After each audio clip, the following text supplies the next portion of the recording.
오늘은 예수님께서 변모하신 사건입니다. 제자들 중에서 3명만 데리고 산에 오르셨어요. 베드로와 야고보와 요한입니다. 제자 교육 방식이 굉장히 독특하신 것 같아요. 저 같으면 12명을 다 데리고 가고 조금이라도 더 데리고 가려고 했을 텐데 그 안에서도 3명만 따로 뽑으셨다. 어떤 의도가 있으신 겁니다. 이 3사람에게만 특별한 광경을 목격하도록 하셨다. 실제로 사도시대로 넘어가면 베드로, 야고보, 요한이 예루살렘 교회의 핵심적인 리더가 됩니다. 오늘 그들 앞에서 변모되셨다. 그래서 옷에서 광채가 났대요. 마태복음에서는 그분의 얼굴은 해처럼 빛나고 그분의 옷은 빛처럼 하얘졌다라고 전합니다. 광채가 났다는 건데 어느 정도의 빛인가? 요한복시록 1장 16절에 나옵니다. 그분의 얼굴은 한낮의 태양처럼 빛났습니다. 라고 전해요. 우리는 해를 정면으로 볼 수가 없잖아요. 너무 눈이 부시니까. 모세가 하느님의 영광을 살짝 스치듯 보았는데 그의 얼굴에 하느님 빛이 반사되어서 이스라엘 백성들이 똑바로 쳐다볼 수가 없었대요. 산으로 내려올 때 눈이 부셔서. 하지만 예수님은 빛의 원천이신 분입니다. 또 하나의 경이로운 사건은 그곳에 모세와 엘리야가 나타났다는 거예요. 그 두 사람은 구약의 상징적인 인물입니다. 이스라엘 역사를 통틀어서 가장 최고의 거장이라고 불릴 수 있어요. 구약의 핵인싸였던 거예요. 그 두 분은. 그때 기준으로 모세는 죽은 지 1400년이 흘렀고요. 엘리야는 900년이 흘렀어요. 네. 모세 하면 떠오르는 산이 있죠. 시나이산. 네. 엘리야는 호렙산입니다. 네. 이 두 사람의 공통점은 산에서 하느님의 영광을 목격했던 사람들이에요. 모세는 율법을 받은 영도자였고요. 엘리야는 위대한 예언자였죠. 두 사람은 구약을 대표합니다. 그러면 오늘 예수님을 만난 사건은 신구약 전체를 에워싸고 있는 만남을 의미해요. 이 신비로운 조합인 거예요. 그 중심에 예수님이 계십니다. 그래서 그리스도는 율법과 예언서를 모두 성취한 분이시다. 그분들은 영광에 쌓여서 대화를 나눕니다. 자, 그 대화 내용을 보면 왜 주님이 이 3사람을 데리고 올라오셨는지를 알 수가 있겠죠. 그들은 예수님께서 예루살렘에서 이루실 일, 그건 예수님의 순환과 죽음이에요. 곧 떠나실 일을 말하고 있었던 거죠. 십자가를 앞둔 시점. 그분은 곧 처형을 당하시게 되는데 그거는 예수님에게나 제자들에게나 얼마나 가혹한 일이었겠어요. 특히 제자들은 혼란 그 자체였을 겁니다. 지금 주님은 제자들에게 십자가가 끝이 아니라는 것을 가르쳐 주시는 거예요. 죽음이 끝이 아니고 영광 중에 다시 오실 왕이라는 것을 지금 이 장면을 통해서 보여주려고 하시는 겁니다. 우리가 힘들고 어려울 때 낙심하기가 쉽습니다. 하지만 이 어려움이 끝이 아니고 이 고통 뒤에 영광이 다시 올 거라는 것. 이렇게 믿으면 고난을 이길 수가 있죠. 십자가가 곧 올 테지만 그 십자가가 끝은 아니다. 영화의 한 예고편 같은 거예요. 예고편인데 마지막 장면에 아주 영광스러운 장면을 살짝 보여주는 거. 아무리 실패하는 날들이 많아도 반드시 끝에는 영광이 올 것이다.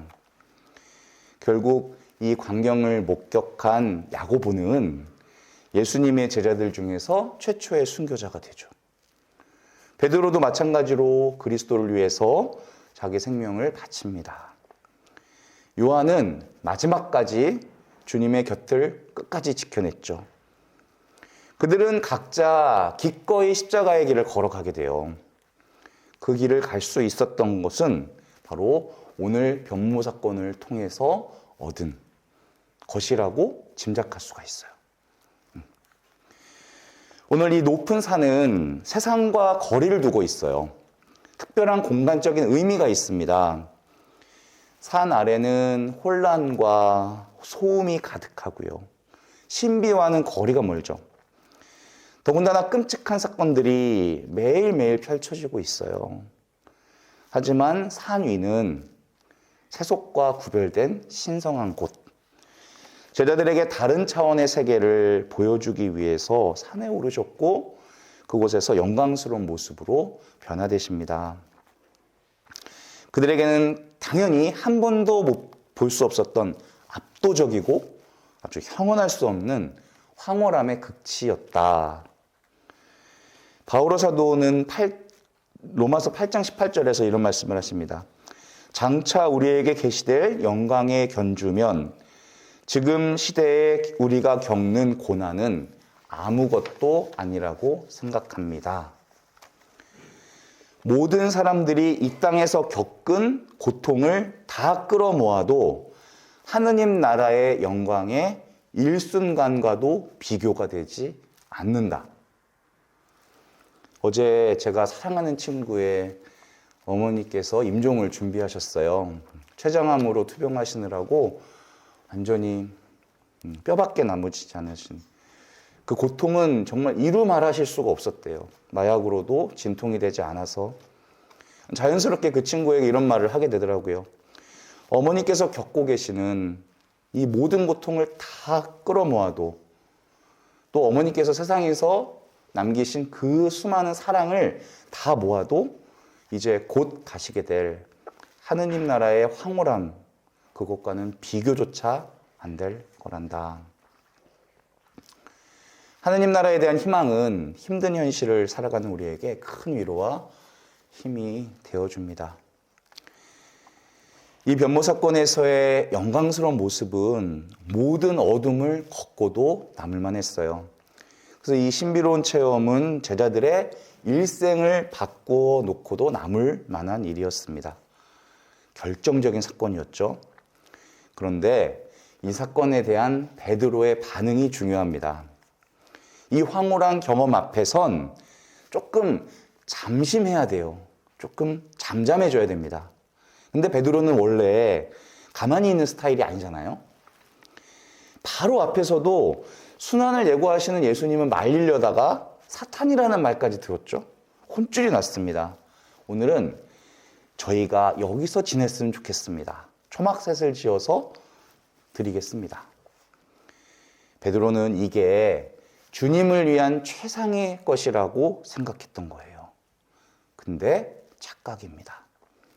그게 얼마나 부질없는 제안인지 한번 생각해 볼까요? 일단 32절을 보면 동료들과 잠에 빠졌다가 깨서 이 광경을 보았다고 돼 있어요. 예수님은 산에 오르실 때마다 기도를 하시는데 이상하게도 따라온 베드로나 제자들은 자꾸 자요. 피곤했겠죠. 네, 피곤했겠어요. 또 산이라서 산소가 좀 부족했나? 어쨌든 여러 가지 이유가 있겠지만 근본적인 거는 오늘 말씀에 나와요. 예수님의 말씀을 제대로 알아들을 수가 없었기 때문이 아닌가. 이해가 안 되는 거예요, 지금. 이 갑작스러운 사건이 소화가 안 되니까 잠이 오는 거죠. 그래서 졸다가 깨서 헛소리를 한 거다. 성경은 이렇게 표현합니다. 그는 자기가 무슨 말을 하고 있는지도 몰랐다. 우선 예수님은 인간이 만든 초막에 갇혀 계실 분이 아니에요. 또 모세와 엘리야와 예수님을 동일하게 취급하고 있어요. 같은 레벨로. 예수님은 하느님이세요.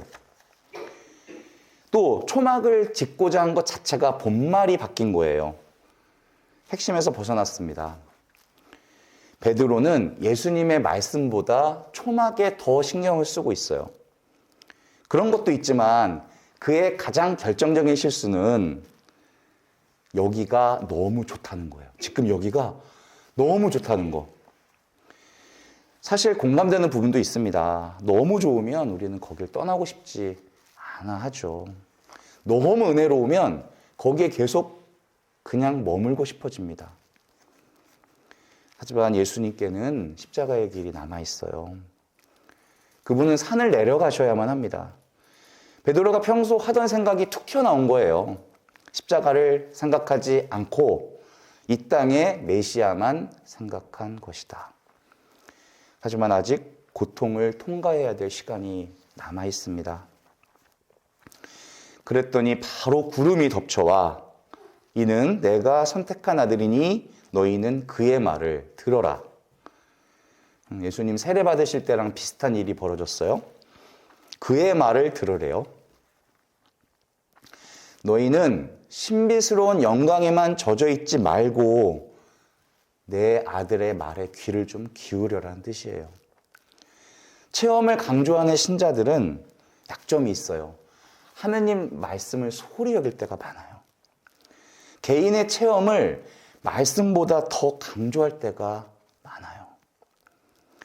내가 체험을 했다면 그 체험을 반드시 말씀으로 해석해내야 됩니다. 말씀에 귀를 기울이는 것이 그리스도를 따르는 일이기 때문입니다. 우리는 종교를 믿는 종교인이 아닙니다. 예수님을 믿고 따르는 신앙인이에요. 길이요 진리요 생명이신 그분을 인정하고 있는 사람들. 그러니 기적 중에 기적은 예수님을 만나는 일입니다. 암이 낫는 기적보다 그리스도를 알게 되는 게 더 큰 기적이죠. 성경 말씀을 통해서 그리스도에게 눈이 열리면 그게 기적입니다. 말씀에 눈이 열리는 것보다 더 큰 영적인 경험도 없을 거예요. 그것으로 삶을 살아가는 우리는 매일매일 주님의 거룩한 변모를 목격하고 있는 사람들입니다. 말씀에 귀를 기울이고 그것을 삶으로 살아가는 사순 2주간이 되었으면 좋겠습니다. 아멘.